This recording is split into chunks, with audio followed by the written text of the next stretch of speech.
శ్రీమంతుడి సినిమాలో famous dialogue ఊరు మనకు చాలా ఇచ్చింది, ఊరికి కూడా మనం ఎంతో కొంత ఇచ్చేయాలి, లేకపోతే లావ్ అయిపోతామనేది గుర్తుండే ఉంటుంది కదా. అదే తరహా సీన్ శ్రీకాకుళం జిల్లాలో రిపీట్ అయింది. శ్రీకాకుళం జిల్లా గోపీనగర్కి చెందిన గోపి శ్రీనివాస్ కళ్యాణ్ చక్రవర్తి 35 ఏళ్ల క్రితం అమెరికా వెళ్లారు.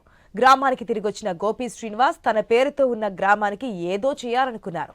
అనుకున్నదే తడువుగా తన ఆస్తిలో 80% గ్రామానికి దానం చేశారు. గ్రామ ఎంట్రన్స్ లో పంచలోహంతో ఆంజనేయ స్వామి విగ్రహాన్ని ప్రతిష్ఠించారు. రానున్న రోజుల్లో రామాలయాన్ని కూడా నిర్మిస్తారని చెప్తున్న ఎన్ఆర్ఐ గోపి శ్రీనివాస్ కళ్యాణ్ చక్రవర్తితో శ్రీకాకుళం ప్రతినిధి రాము ఫేస్ టు ఫేస్.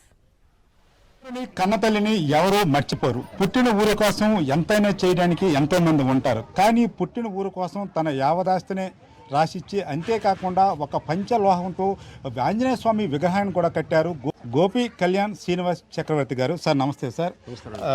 ఈ గ్రామంలో ఒక ఆంజనేయ స్వామి గుడిని కట్టారు. అంతేకాకుండా ఆ గుడికి సంబంధించి కొంత ఆస్తిని కూడా మీరు రాసిచ్చారంటున్నారు.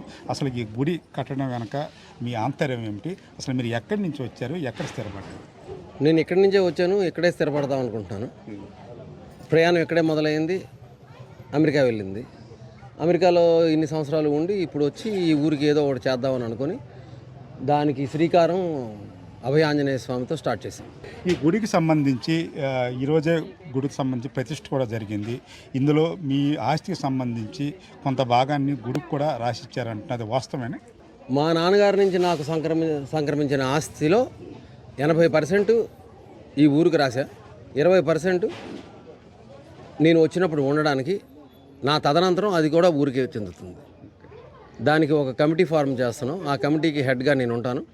ఊరు ఉద్ధరించడానికి ఏ కార్యక్రమాలు మొదలుపెట్టినా ఆ కమిటీ అందరం మాట్లాడుకొని అది ఊరికి తప్పకుండా ఒక గ్రోత్ డెవలప్మెంట్ తెస్తుంది అని భావించినప్పుడు నా అప్రూవల్తో అది ముందుకు కొనసాగించడం జరుగుతుంది.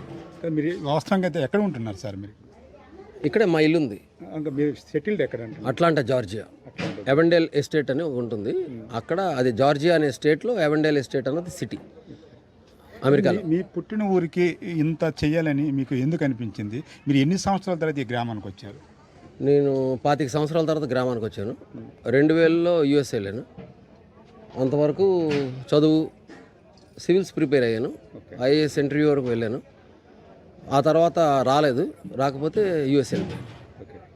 అంటే ఈ ఆలోచన ఎందుకు వచ్చింది మీ గ్రామానికి? ఇంత అంటే డబ్బులు ఉన్న వాళ్ళందరూ సేవ చేయాలని లేదు, గ్రామాన్ని బాగు చేయాలని లేదు. అలాంటి పరిస్థితులు కూడా ఇప్పుడున్న సమాజంలో మనకు కనిపించట్లేదు.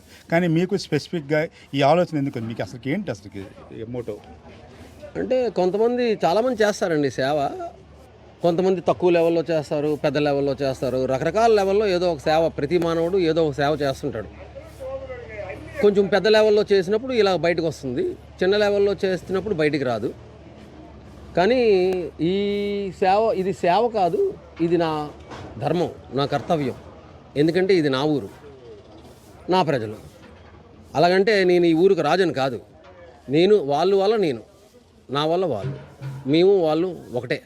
వాళ్ళు లేకపోతే నేను లేకపోయినా వాళ్ళు ఉంటారు.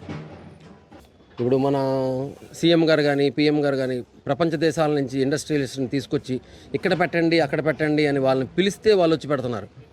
మా ఊరు నేను ఎలా డెవలప్ చేయాలనుకుంటున్నానంటే వాళ్ళంతటా వాళ్ళే వచ్చి ఇక్కడ పెట్టాలి, మనం పిలవాల్సిన అవసరం లేదు. అది ఎలా జరుగుతుంది? నా వల్ల కాదు, దేవుడి వల్ల జరుగుతుంది. ఆ దేవుడు ఇక్కడ ఆయన కృప వల్ల నా ద్వారా, మా ఊరు ప్రజలు ఆశీస్సుల ద్వారా నేను తేగలిగితే అప్పుడు వాళ్ళందరూ ఆటోమేటిక్ మా ఊరు వస్తారు. అప్పుడు మా ఊరు ఈ ప్రపంచంలోనే అత్యున్నత స్థాయికి ఎదుగుతుంది. అంటే ఆంజనేయ స్వామి విగ్రహంతో ఈ గుడి తాలూకా అభివృద్ధికి శ్రీకారం చుట్టారు. రానున్న రోజుల్లో ఎలాంటి ప్రాజెక్టులు చేయబోతున్నారు ఈ గ్రామానికి సంబంధించి? అమెరికాలో ఒకటి అనుకున్నాను నేను, అది జరిగితే వెంటనే 200-300 కోట్లు పెట్టి ఇక్కడ ప్రపంచంలో కని విరుగుని ఒక రామాలయం కడదాం అనుకుంటున్నాను. అత్యంత ఆధునిక టెక్నాలజీతో. ఇంతవరకు భూప్రపంచం మీద ఎక్కడా ఇటువంటి రామాలయం లేదు, రాదు. నేను బతుకున్నంత వరకు రాదు, రానివ్వను. ఎందుకంటే రామాలయం అంటే నా రాముడు, నా ఊరు, నా రాముడికి మించిన రాముడు ఎక్కడా ఉండకూడదు. అది నా అభిమతం. అంటే రాముడు నావాడు, మావాడు, ఇంకొక దగ్గర ఇటువంటి రాముడు ఉండకూడదు. అలా కట్టిద్దాం అనుకుంటున్నాను నేను. అంటే అయోధ్య రామాలయం మించి? అయోధ్య రామాయణం అంటే భక్తి ఎక్కడుంటే అక్కడ దేవుడు ఉంటాడు.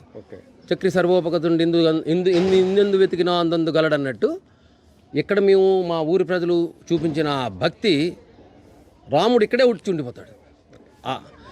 నా ఉద్దేశం ఏంటంటే మా వలన వచ్చిన ఈ రాముడు రాబోయే రోజుల్లో ఎందుకు వస్తున్నాడు అని నేను గత వారం రోజుల నుంచి ఆలోచిస్తున్నాను. రాబోయే 1000-2000 సంవత్సరాల్లో భూమికి ఏమన్నా సంభవిస్తుందేమో, దానికి ఇక్కడ అవతారం ఎత్తాడేమో అని నా ఫీలింగ్. దానికి దాఖలాలు ఏమైనా ఉన్నాయా, సైంటిఫిక్ ఎవిడెన్స్ ఉన్నదా? ప్రస్తుతానికైతే లేవు. రాబోయే రోజుల్లో రావచ్చేమో, నాకు తెలియదు.